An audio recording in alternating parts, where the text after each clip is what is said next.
আপনারা কিতা কইতাম স্বতন্ত্র হইয়া গেছি এরপরে পইলে গিয়া পাইছি 1.5 কোটি টাকার একটা ঘুষের অফার কিতা অফার এটা কিতা কইতাম তোমরা ক্যামেরা লইয়া বইলিছো এবারে কিতা কইতাম চাকরি না থাকতো না মনে আমার শেষ করে কিতা ওই যে ওই মহিলা এমপি বানাইছে না নি স্বতন্ত্র একটা সাইন দিলে 6 জনে সাইন দিলে একজন এমপি বানানি যাইব আমার একলা আইয়া কয় আমি চলা যদি তোমরা সাইন দিলাও তো একলা মহিলা এমপি হইব তুমি দিলাও তোমার 1.5 কোটি দিলাই মানে আর আমরা 5টা ম্যানেজ করবো আমি বললাম তোমার সাহসটা হইলো কেমন তুমি আমার টাকাটার কথা কইলাই কয়লা দিয়ে চিন্তা করে দেখিও তা আমি কইলাম তুমি যদি আমার 1.5 কোটি দাও তো চলা লাগে তে চলায় কত হয় 9 কোটি লাগে তে 9 কোটি টাকা যে এমপি হইব এ বানাইব হতো ডাবল কি দেয় 200 নিচে বানাইব নি এখন হাইকোর্টে মামলা করি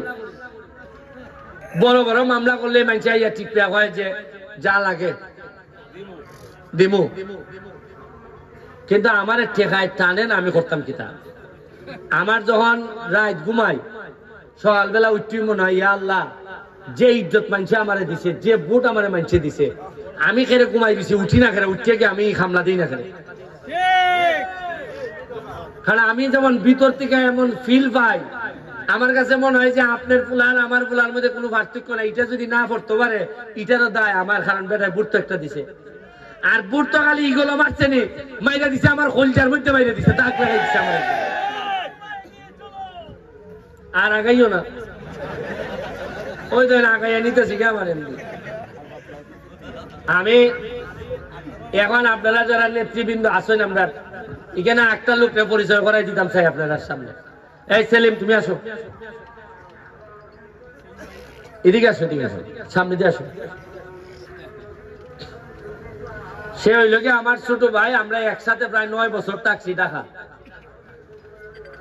এর বাড়ি হইল গিয়া পটুয়াখালী নাম শুনছেন নি বরিশাল পটুয়াখালী এ হইল গিয়া পটুয়াখালী সদর ইউনিয়নের চেয়ারম্যান তাই আমি যখন এমপি হয়েছি ওই যে আমি বুঝলাম যে বিভিন্ন মন্ত্রণালয়ে না গেলে কোনো খামান্তার মনি তো এই লাইন তো আমি জানি না ওই আল্লাহ যখন আপনার সফল হইবার সময় আয় দেখবা কিছু বালা লোক ফাটাই দিবা ফেলে এ আবার এই লাইন খুব বালা বুঝে এ আবার ওই এলজিডি রোডসে নাই এটা একবারে ফিসাবের মতো হইতে পারে খিলা খিলাইতে আমি আর চিন্তা করলাম আমি চিন্তা করলাম আমরা সিলেটি মানুষটা একটু স্লো একটু চালাক চতুর কম এই জন্য আমি একলা বরিশালের লোক লই নিলাম সাথে লইয়া উনকা আমি মন্ত্রণালয়ে যাই গিয়া ওই আমারে লই যায় গিয়া আমার লাইন গাছ গুলা দেখাইতেছে এটা যখন আমি দেখতে লাইছি আপনারা কই গত পরশুদিন আমার লইয়া গেছে গিয়া আমি কইলাম যে বেটাই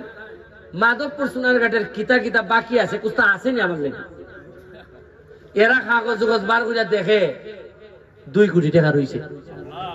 এটা মাহব ভাইয়া খরচ করার সময় পাইছে না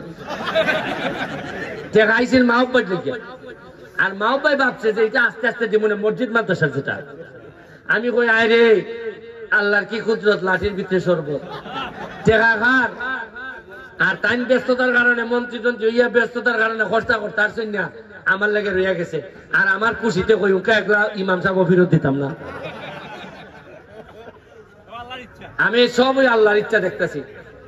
এখন তারে লইয়া আগে তো তদবির কইরা কইরা আমার লেগে দোয়া করবা যাতে এই এলাকাটা না খালি মাধবপুর সোনারঘাট আমার ইচ্ছা হইল তেলিয়াপাড়ার থেকে একবারে সানপুর পর্যন্ত 2 সাইডে 1 ওয়ে কইরা লাইট টাইটের ব্যবস্থা কইরা আমি চা বাগানের সব ম্যানেজারদের সাথে আজকে বসলাম সবাই সাথে আলাপ হইছে যে এমন একটা নগরী আমরা বানাইমু ওই যে টাইম কইতে জানি সিটাং থেকে মানুষ আইব সিটাং থেকে না সারা বাংলাদেশের মানুষ পয়সা খরচ করে আইয়ে দেখতে যাই তুই যে কিতা ইতিহাস বদলাইছে উন্নয়নে আরে নিজে পয়সা বানাইতে না চাইলে কত কাম যে খরচ যাইটার সীমা নাই